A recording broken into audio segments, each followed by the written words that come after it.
వాళ్ళ అసిస్టెంట్లకు ఉంచి కొత్తలోకేమో manager package ఇచ్చి వీళ్ళకి సాలరీ 70,500 ఇస్తున్నారు, వాళ్ళకేమో 19,500 ఇస్తున్నారు. మాకు ఎట్లాంటి న్యాయం జరగట్లేదు, మాకు తొలగించాలని ప్రక్రియ జరుగుతుంది. మాకు ఎట్టి పరిస్థితుల్లో తొలగిస్తారు, సీనియర్లకు తొలగించాలని జరుగుతుంది. లోపల జరుగుతుంది అని చెప్పడం లేదు. చెప్తేనేమో ఒకళ్ళు నాకు తీసేస్తారో నీకు తీసేస్తారో ఎవరు స్పందించట్లేదు, ఎవరు ముందుకు రావట్లేదు.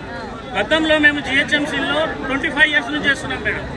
స్ట్రీట్ లైట్లో చేసేవాళ్ళం. అప్పుడు ఏమైందంటే ఎల్ఈడి ప్రాసెస్ వచ్చేట్లా 7 years పెద్ద కాంట్రాక్ట్ వస్తే మేమేమో దాంట్లో చేయమన్నాము, సాలరీ తగ్గితే మంతు రామ్మోహన్ దాకి వస్తే అప్పుడు వాళ్ళు ఏం చేశారంటే మీకు ప్రత్యేకంగా డిఆర్ఎఫ్ అనేది ఒక ఫామ్ చేసి మాకు డిఆర్ఎఫ్ మన మెసేజ్ ఇస్తారు కంపార్టీ ఆ ఫామ్ చేసి వెహికల్ తెచ్చి డ్రెస్ కోడ్ తెచ్చి అప్పటికినా తగ్గిస్తామన్నారు జీతాలు. మేము దశమీర అన్నాము. అప్పటికి సారు కుదించి మాకు 500 తగ్గించి మళ్ళీ పెంచారు. ఇప్పుడు ఈ గవర్నమెంట్ సీఎం గారి దగ్గర ఓట్లేదు మేడం.